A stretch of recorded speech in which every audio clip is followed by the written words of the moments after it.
Centerboard! Centerboard? What centerboard? Where exactly? I don't know what to do! Under the hill! Pull the handle!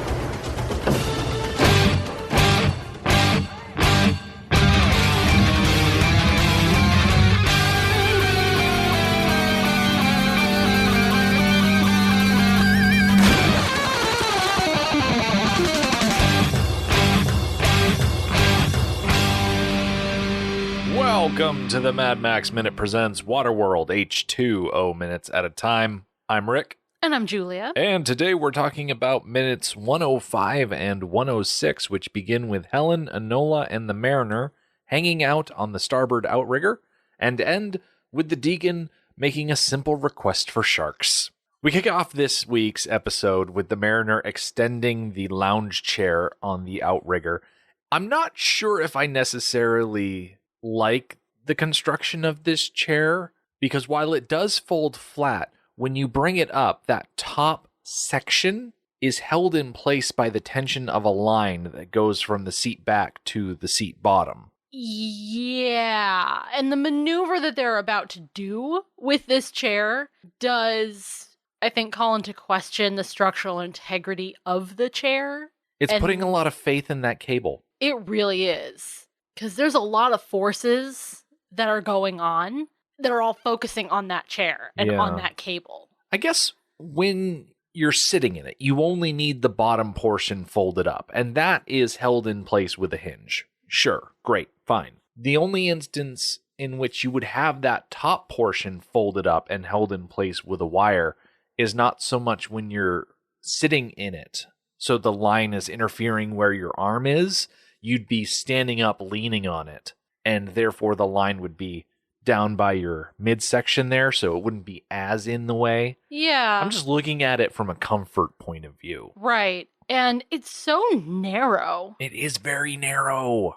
It really does seem quite improbable that this would work. Honestly, it really reminds me of a lot of lounge chairs that I had when I was younger that had a very not complicated style of hinge, but a very finicky style of hinge. Maybe it's just seeing this is bringing back those memories of futzing around with these chairs, and that's what really throws me off. I think I know the style of chair that you're thinking of. Yeah. It was a trifold. Mm-hmm. It was almost PVC-esque. Like stripping. Exactly. The frame was in 3 parts. The bottom section was a square, and then the 2 ones on either side had a rounded square top to them. Yeah, the hinge was finicky. One thing is for sure, those type of chairs would never be able to stand up to the, let's just say, rigorous use that these chairs are about to undergo. Because as the exposition smoker, as I've named him, shouts out, watch it, he's clearing the net. I have to wonder, as we're watching this movie, is it immediately obvious what the Mariner is trying to do by having everybody run to one side of the boat? Or do we need this smoker to tell everybody what's going on? I think we do not need the smoker to tell everyone what's going on, because it may not be immediately obvious what the Mariner is attempting to do, but the process of watching this unfold, this is one of the iconic moments of this movie, especially the image of Kevin Costner flying out sideways. Yes. You hear Waterworld, that's one of the images you think about. So watching this unfold, it's quite a feat. It doesn't seem like it should work. In real life, I'm not sure if it would work or not. The principles are good in it. Like putting enough pressure with weight and leverage on one side to lift the other side up. Great scientific principles. I'm just not sure that there is enough leverage to lift up that boat. Yeah. Anywho, it's a beautiful sequence of events. And I don't think that it was required to have that clarification from the exposition smoker. I think that this line was thrown in here, possibly in the TV edit, as a way to catch people's attention when they're watching it on the television. Because when you're watching in a theater, it's dark. The only thing you can see is the screen. So if you're watching a theatrical cut, you may not need someone to yell out, oh, hey, this is exactly what is about to happen. But if you've got it in a TV edit, now I'm not saying one way or the other, this was in, this was not in, but if you're showing something on network television, people are going to be sitting on the couch, reading a newspaper, doing a puzzle, playing with toys on the floor. If you have this goal of having people pay attention to your movie and they are just listening to it and they hear someone yell, "Watch it, he's clearing the net," they're going to look because someone just yelled, "Watch it." It is very much an audio cue to something that's going on that has not really any other audio cues. The Mariner is yelling things at Helen, and Helen is yelling things back at the Mariner, but they're not very informative as to what's going on. It's a lot of barking. Yeah, but if you have to add in, "Hey, look, something cool's happening," literally a character saying, "Hey, look, something cool is happening," to make sure that your cool thing is seen and appreciated, you have failed. I think that is an admission that your movie is not captivating. That you've reached a point in the movie where people can be spacing out and not paying attention because it's not enthralling. Yes. This movie, it's one of its problems is that it has great action scenes. Like, this scene is just fantastic. It's so good. Everything about it is just wonderful. But Rick, we've been through so much to get here. Yes, we have. It has been 105 minutes, and we are technically halfway through this movie, but not very much past that point. Yeah, the price we have to pay to get to great action scenes is quite high with this movie. I'm willing to pay a price. I'm willing to slog through plot development because I'm not necessarily an action movie type of girl. I'm into plot development. Cool. Thank you, please. But this movie, the price is too high for a great payoff. But what a payoff it is. Oh my goodness. When Kevin Costner, as the Mariner, realizes that the weight has not shifted enough off the side of the boat, and so he raises himself up off of that chair, holding himself straight out by both arms. I watched this scene so carefully because for some reason I can't believe that this is actually Kevin Costner, but this sort of maneuver is something you can train for. There's also, I believe, some optical illusion going on here. The boat is already leaning. It may not be leaning enough yet, but it's already leaning, and it's hard to see that in that shot. And the camera is tilted a bit, but I still don't think the camera is giving us a good idea of how tilted the boat already is. So yes, Kevin Costner is holding himself out like that, but a lot of that is physics doing some of the work for him. Yeah. I think the camera angle should have been more severe. Of course, the boat isn't actually going to do that with people on it. That's just not safe. When they do get the shots of the boat lifting up on one side, those are professional sailors doing that. That is a stunt crew doing that. That is not Kevin Costner and Dream Triplehorn and Tina Majorino on that boat. So in this shot, production-wise, I think it is Kevin Costner just doing it. But I don't think it's the Mariner doing it. Okay. Kevin Costner is holding himself out sideways all by himself. The Mariner is not. Could you expand on that just a little bit, though, because I'm having trouble following that. Okay. The Mariner, the character, that boat is already leaning. Okay. We just can't see it because the camera isn't allowing us to see it. Okay. Okay, so the Mariner has the angle help and the physics help to hold himself out like that. So the way you're explaining it, he's not so much holding himself out horizontally. He is holding himself at more of a shallow angle. Yes.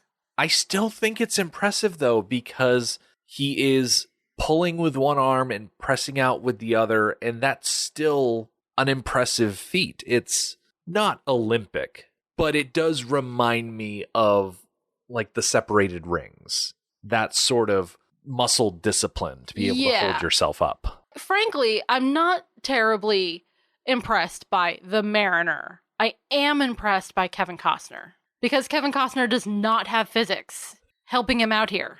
He is doing it all by himself. Like, having never attempted this, I cannot definitively say how much easier it would be to hold yourself at an angle versus straight out. All I can be is impressed by what I'm looking at on the screen. And we cut back to the trading post to see the Deacon and the Nord, and they're standing there watching what is happening, and they appear to be a bit surprised by what they're looking at. In my notes, I wrote, I wonder if the Deacon and the Nord are wondering if Kevin Costner is really holding himself up like this, or maybe if it's a stunt double. We see so much of the Mariner's face that I feel like it's actually Kevin Costner doing it. I do think it actually is Kevin Costner doing that. I really hate to keep picking at it, but it's just not as impressive as the editing makes it look. The editor helped him a lot. Okay. Which is the editor's job. Exactly. So I want to duck into the book real quick because the Mariner does something a little different in the book. He doesn't hold himself out, as we've been talking about. The book says, he knew what to do. Port side, he shouted to the woman as he loped to the port side bow.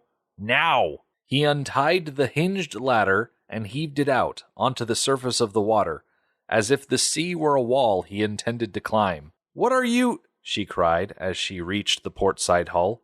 His answer was to grab her by the wrist and haul her with him out onto the ladder, where they hiked out doing a dangerous balancing act, adding weight to the ship. He extended the ladder another 6 inches, and the starboard hull began rearing out of the water, clearing the tightening net noose. So instead of just hanging off the outrigger, he used a ladder to send their weight way over the side of the boat. Which is more believable. It's more based in physics. They're extending the length of the lever instead of shifting the weight on a set size of beam. Right. So instead of sitting at the very tippy end of the seesaw, they have extended the seesaw and are then sitting at the very tippy end of the seesaw. Exactly. And that is what they do on either side of the boat.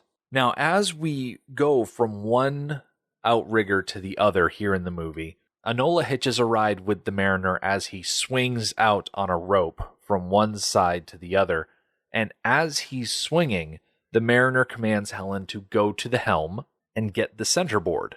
Now, time for us to brush up on our nautical terminology, because a centerboard is a retractable keel which pivots out of a slot in the hull of a sailboat, known as either a centerboard trunk or a centerboard case, depending on if you're in the UK or the US.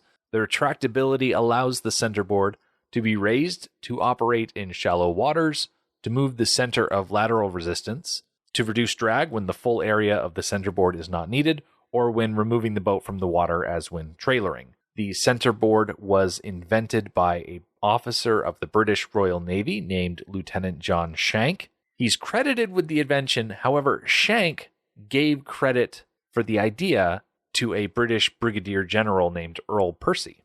So the Mariner is telling Helen, hey, retract that centerboard, get it up out of the water so the net goes right under it. And Helen responds by asking, what centerboard? Right. She doesn't know what the heck he's talking about. She doesn't know the nautical term centerboard. She knew helm. She went to the helm. That's as far as she got. Mm-hmm. And even though they're arguing and yelling at each other here, I absolutely have to give them both credit for communicating. Right. Which has been my thing this whole time. The whole time that we have talked about this movie, my whole thing has been communication and the lack thereof. Well, they're communicating now. Yep. He's involving her in the process of escape. This whole interaction with her shouting about the centerboard, where exactly? I don't know what to do.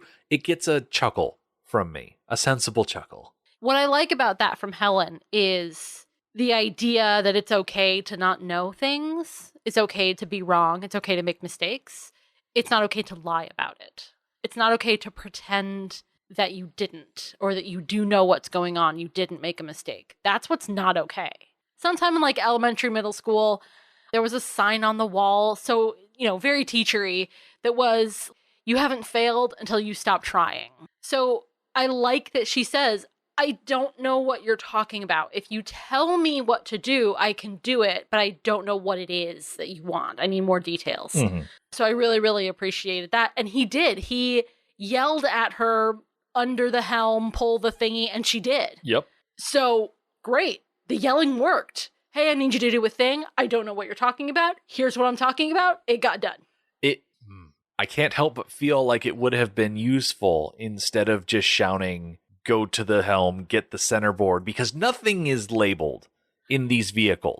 Right. You think back to the war rig, you think back to the black on black. Nothing is ever clearly labeled, this switch does this button does that. No, of course not. If the Mariner had just shouted, under the helm, pull the handles, instead of get the centerboard, probably would have done the same thing, maybe a little faster. Yeah, I don't think know. so. After Helen pulls the handles, he does yell like, it's too late, come over here. But Yeah. wait, but she did the thing she was supposed to do, right? Yeah, she pulled But the then handles. he said, it's too late, never mind, come over here and do this thing with me.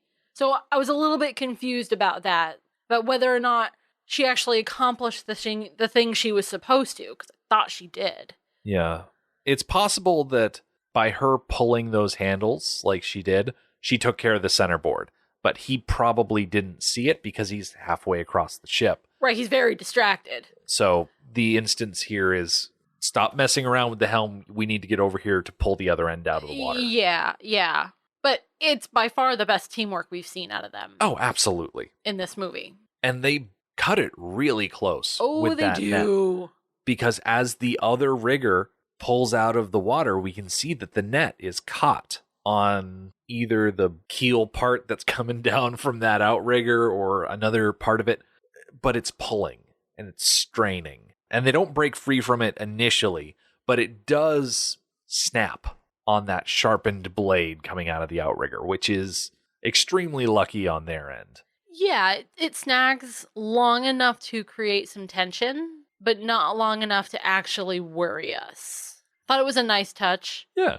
Story-wise, they could have just cleared it, no problem, and it would have been fine. That would have been fine too. But adding that little touch of, oh no, it's snagged on something. And there's really just a few moments of, is this going to cause a problem? Is it not? It was a nice touch. Plus, when the net snaps, we get to see it whip back at the smokers, take a couple of them right off of their jet skis, and devolve the rest of them into a Three Stooges send-up Oh, yeah, very Three Stooges. of confusion and them crashing into each other and getting caught on their own net. Right. The like, they Deacon- get clotheslined. It's a mess. The Deacon is so frustrated. He does the classic maneuver of raising his fists in frustration and shouting no. It's excellent. One thing that I like about the Deacon, especially in this moment, when he's been foiled, is that his reaction is not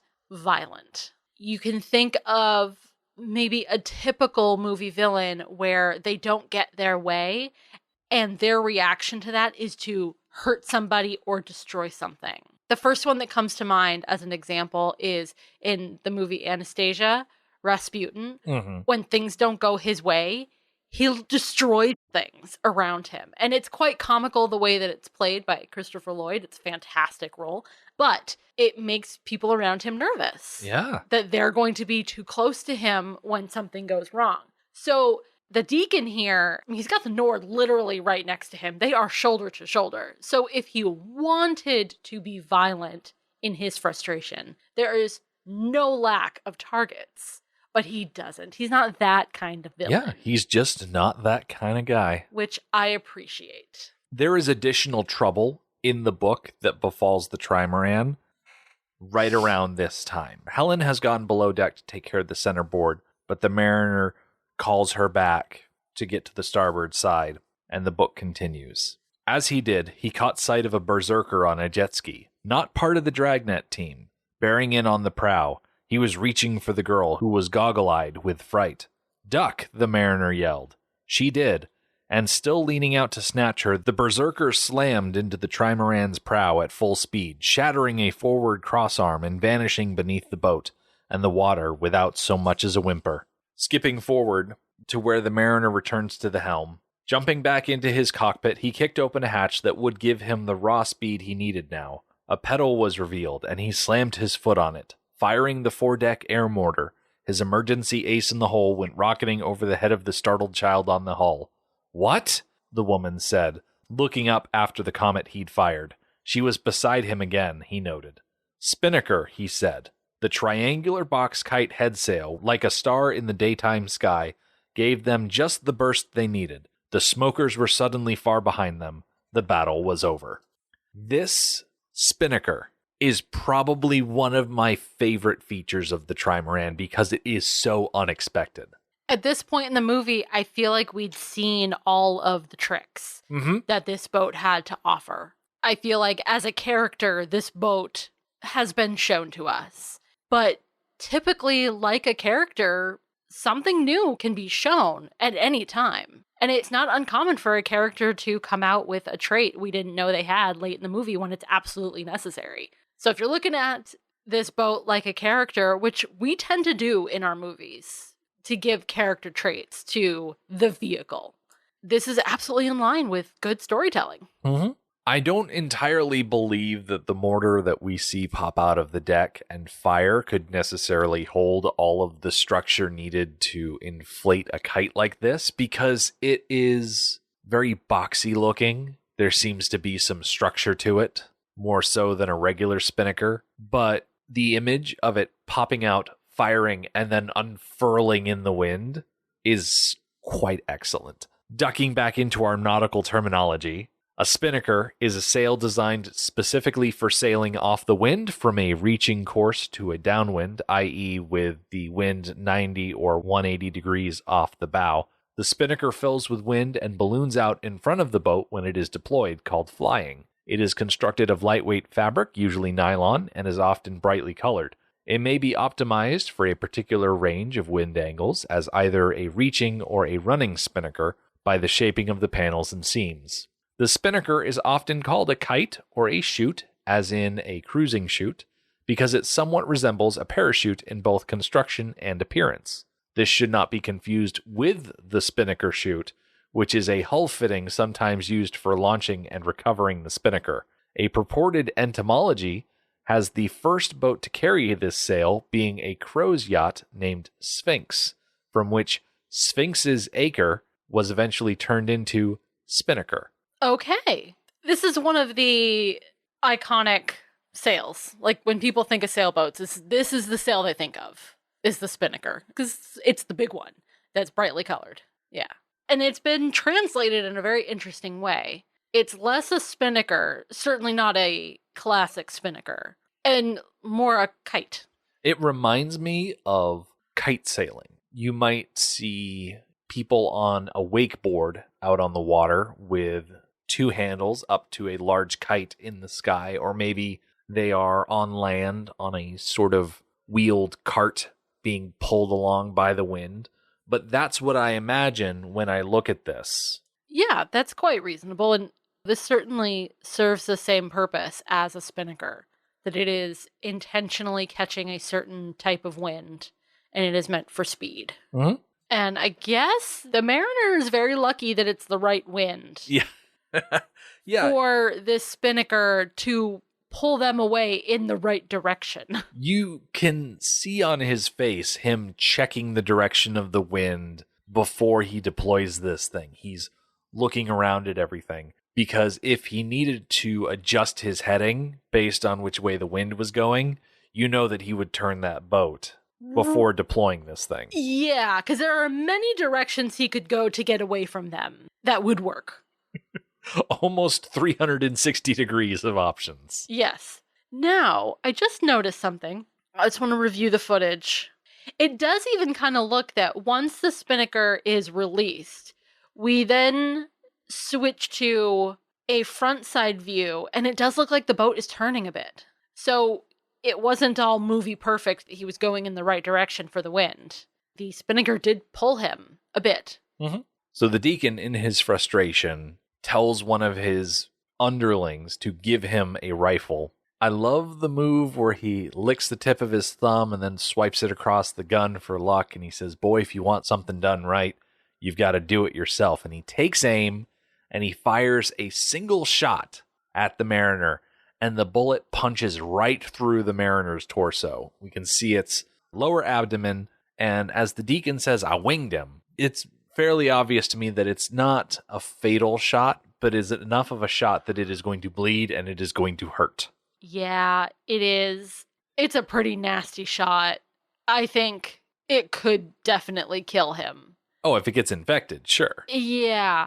In fact, the things that we see him do, especially, I think, next week and into the week after, I just kind of find it hard to believe with his level of injury that he's up and moving around so much. That he's able to brush it off. Yeah, because it's his abdomen, which it's got to hurt to use all those muscles. And, I don't know. I think he brushes it off a little bit too much because this is a nasty shot. Yeah. As I said before, it's incredibly lucky that it didn't hit anything vital and it's only muscular damage instead of something that could rupture inside of him. I want to duck back into the boat. You may remember that I mentioned a berserker that hit the side of the boat and seemed to disappear. So, after the deployment of the spinnaker, the smokers were suddenly far behind them. The battle was over. Then a spear burst through the mariner's shoulder in a bloody blast of immediate agony. He whipped his head toward the source of the pain and saw him, the berserker who had rammed into the prow. The bastard was under the ship, clinging to the deck netting as if it were a wire mesh cage, half in the water, half out, and on his ugly head he wore a 2-shot mounted spear gun helmet. That it was a silly-looking thing made it no less deadly, and certainly didn't take the sting out of the small spear that had torn through the mariner's shoulder. And there was 1 shot left on that helmet rig. With his unwounded arm, the mariner grabbed a harpoon from a cockpit scabbard, lifted it high, and jammed it straight down into the berserker and through the bastard and his spine. Oh my goodness! The berserker dropped away. A moment of frothy red foam announced his departure on the water surface. Keep this course, he told the woman, and staggered off to try to remove the damn spear. On the stern hull, he collapsed, passing out, his blood trickling down into the water as the trimaran skimmed away. As cool as the Deacon is for making this shot, the book, I think, is better. It's more personal, like up close and personal. And from a surprise direction, and it's good. I give the book credit for having an interesting premise. The idea of a spear gun on a helmet that a smoker can use seemingly hands-free to attack his enemy, and that being what wounds the mariner. It's a bit out there. It is, for sure. But we've seen weird stuff before in Mad Max. It's very true. The wrist-mounted crossbow, little mini crossbow, like, yeah, that's immediately what I thought of. I actually prefer the movie version because I like seeing the Deacon exhibit how capable he is, not only as a strategist and a leader, but as a warrior. He's got very good accuracy when it comes to aimed shots, something that his other smokers do not possess. And so it's another way that we see that, yeah, he's in charge because he's better than everybody. Yeah, I do really appreciate that. There are things about both versions that I really, really like. And if they had found a way to include both things in some way, I would have liked it both to show up in the movie too. It would have been very interesting if they had the berserker hit the boat and come back later firing spears out of his hat, but maybe have him fire one spear and the spear misses. So the mariner sees this berserker and says, oh, I've got to take care of this guy. And as he stabs at the berserker to kill him and thinks, ah, yes, I've killed him, he is gone, then he is suddenly shot. Because we are so focused on the battle between the mariner and this crossbow-hatted berserker that we forget about the Deacon up on the trading post. Yeah, I really like that, because as is, the mariner and Enola and Helen think they've gotten away. Mm-hmm. And so it's not necessarily a moment of peace, but it is a moment coming down from the high. And then they shoot right back up. Yeah.